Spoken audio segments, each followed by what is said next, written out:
Aujourd'hui, si tu as envie de comprendre toutes les symboliques du soleil en quelques minutes, tu es au bon endroit. On commence tout de suite et je vais te montrer à quoi ressemble le soleil et quelles sont ses symboliques. Donc ici, tu vois la carte du ciel. C'est la carte du ciel d'aujourd'hui. Et je vais te montrer tout simplement ici le soleil actuellement est là. Tu vois, c'est un rond avec un point à l'intérieur. Et ce qu'on voit, c'est qu'il est en Sagittaire.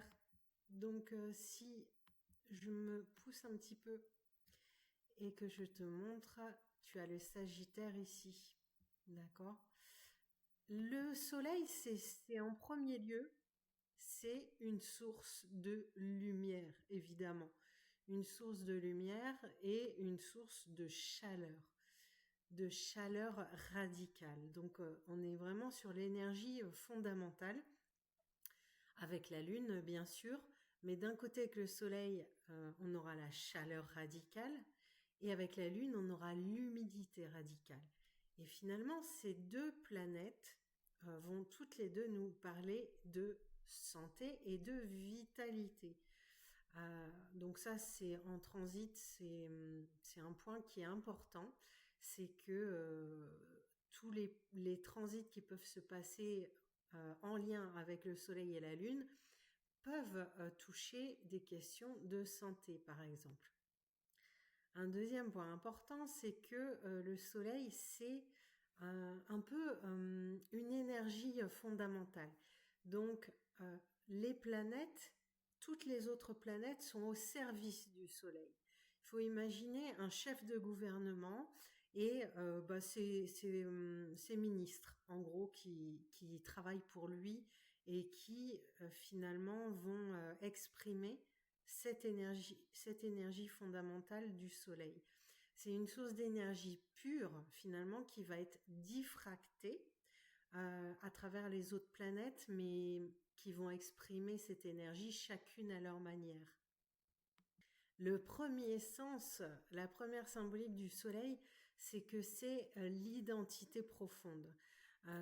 Imagine ce soleil, ce symbole qui est un noyau, et tu peux imaginer cette énergie comme une énergie nucléaire avec l'atome, le noyau à l'intérieur.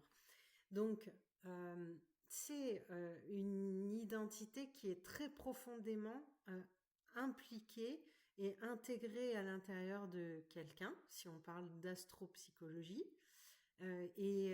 C'est aussi finalement l'ego, d'accord? Et ça parle aussi d'image, le soleil, et d'expression de soi.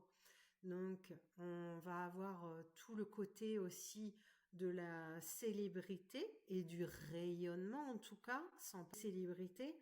Et puis, l'idée de la reconnaissance. Quoi qu'il en soit, le soleil, c'est la nature profonde de quelqu'un. Euh, on va pouvoir se représenter ça à travers, par exemple, un disque dur dans un ordinateur. Et ce disque dur, c'est vraiment la base. Et j'ai envie de dire que le soleil, c'est une énergie qui est incorruptible. Autant l'ascendant, ça va être quelque chose d'assez fluctuant. On va jamais avoir vraiment le curseur bien placé au niveau de l'ascendant, c'est-à-dire que c'est une énergie qu'on est venu apprendre à maîtriser. Tandis que le soleil, il ne bouge jamais, d'accord? Il est très profond, mais il ne va jamais bouger, il ne va jamais fluctuer celui-là. Le soleil, c'est le symbole du roi, un petit peu. Donc il y a ce côté autosuffisant. Il se suffit à lui-même et d'ailleurs, c'est pour ça aussi que je pense qu'il y a ce symbolisme de la volonté avec l'énergie solaire. Là où tu as le soleil implanté dans ton ciel natal, euh, il y a la volonté qui va s'exprimer. Le soleil montre comment tu vas exprimer tes buts et ta volonté dans la vie. C'est toute la partie des objectifs finalement qui se traduit à travers le soleil. Et c'est une énergie très extériorisée, d'accord?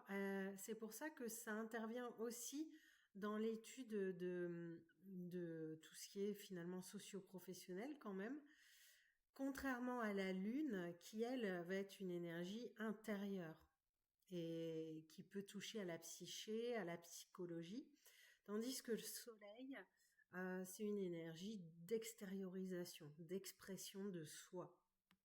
Ça va être tout ce qu'on veut exprimer, tout ce qu'on veut réaliser, et puis aussi comment on va prendre notre place dans le monde, en tout cas la place que qu'on va oser prendre. Alors pas tout le temps parce que tout dépend si tu es bien, tu conscientises bien cette énergie solaire ou pas. Et c'est vraiment la place qu'on prend dans ce monde. Et je fais un petit aparté sur Mars parce que Mars que tu vois ici, finalement, c'est donc un ministre du Soleil et il va l'aider dans l'expression de la volonté, d'accord?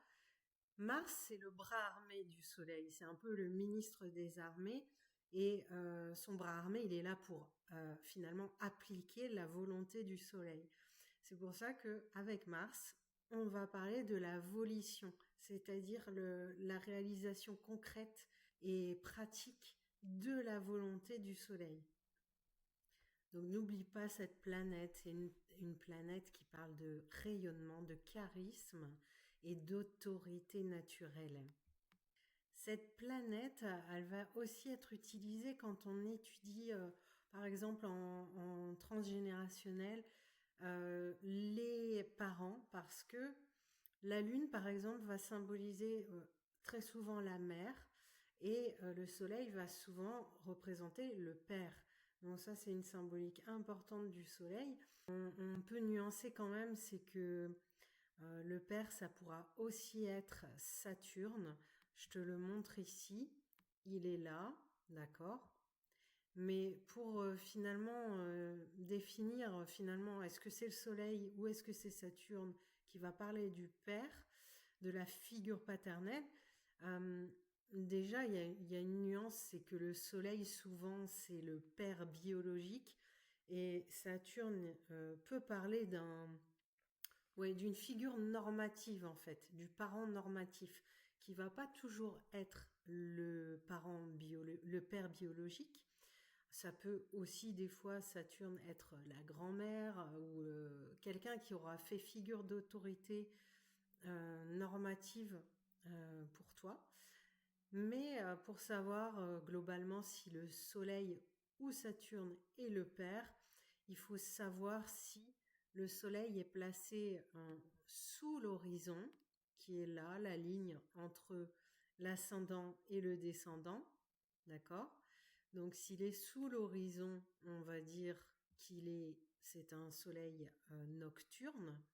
Et s'il est au-dessus, s'il avait été placé au-dessus de l'horizon, ici par exemple, ou là, j'en sais rien, là on aurait dit que c'était un soleil diurne, d'accord?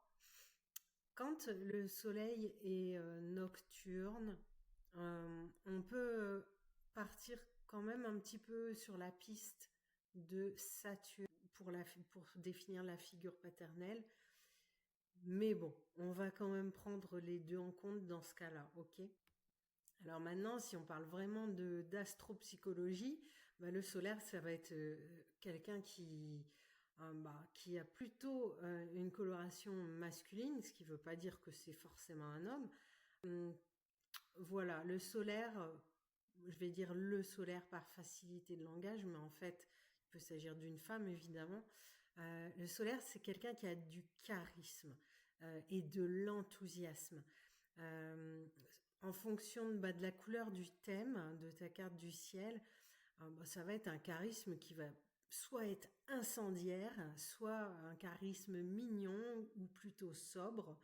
Tout va dépendre. Par exemple, si le soleil est implanté en bélier, en cancer ou en capricorne, ça va pas donner la même couleur de charisme, on va dire, de présence. Mais en fait, quoi qu'il en soit, quand il est là, dans une pièce, on le voit. Ça, c'est important. D'ailleurs, même quand il n'est pas là, on le voit. On le voit, même quand il n'est pas dans la pièce, sa présence rayonne. C'est quelqu'un qui va être chaleureux, qui va être expansif. Et le solaire, il a vraiment confiance en lui et il donne. En gros, parce qu'il y a vraiment l'idée de générosité, finalement souvent de noblesse, euh, peut être un peu vaniteux des fois, avoir beaucoup de dignité. Et le solaire, c'est quelqu'un qui va avoir du courage et parfois, dans un mauvais côté, un peu d'orgueil. Donc ça, c'est un trait de personnalité auquel on peut faire attention. Et ce que je te disais tout à l'heure par rapport à la santé, c'est que c'est une dominante solaire qui va apporter de la vitalité quand tout va bien, quand la configuration astrale est harmonieuse. Et cette vitalité, comme le Soleil, c'est une planète chaude et sèche, ça peut vite virer à l'excitation en fait, voire même à l'irritation. Le Soleil, c'est vraiment le type oulala sympa, gai, qui en impose par son autorité naturelle et par sa prestance. Donc, physiquement, bah, tu peux le reconnaître à des yeux clairs, par exemple, et son teint, ça peut aller du teint clair au teint légèrement rouge ou aller peut avoir des cheveux bouclés et généralement ça va plutôt être des cheveux blonds. Bien sûr, tout ce que je te dis là, c'est pour une typologie pure, mais on n'est jamais 100% solaire.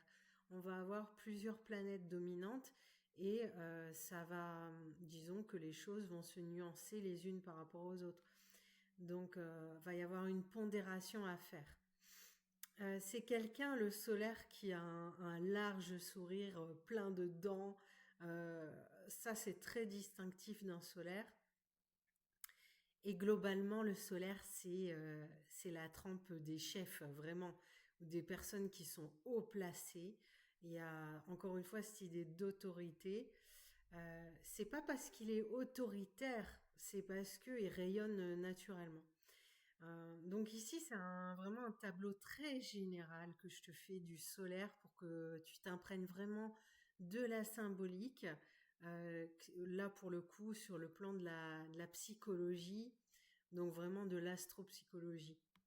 Et pour terminer, je voulais t'expliquer un petit peu ce qui se passe aussi en transit, c'est-à-dire quand on aura étudié la carte du ciel natale, qui est un peu les racines d'une personne ou d'une situation. Et quand on va passer après au prévisionnel, on va étudier ce qu'on appelle les transits, c'est-à-dire que les planètes vont continuer à tourner et elles vont venir activer des choses de ton ciel natal, par exemple. Et en transit, que symbolise le soleil? Quand le soleil transite un endroit de ton ciel, il va symboliser la pleine conscience. Parce que oui, le soleil, c'est, je t'ai dit tout à l'heure, un symbole de lumière. Donc il met les pleins feux partout où il va passer. Si par exemple le soleil transite la maison 5, ici je te montre, je me réduis un petit peu. Le soleil est ici et il est en maison 5. Donc on peut dire symboliquement qu'il va mettre les pleins feux sur toute la partie d'expression personnelle et de créativité. Donc ça, c'est important à comprendre.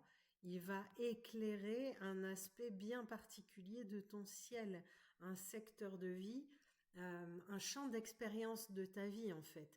Donc c'est très important de voir où le soleil transite dans ton ciel. Et puis une dernière chose, c'est la synastrie. Qu'est-ce que c'est la synastrie? bah, c'est finalement la comparaison de thèmes entre, par exemple, deux personnes.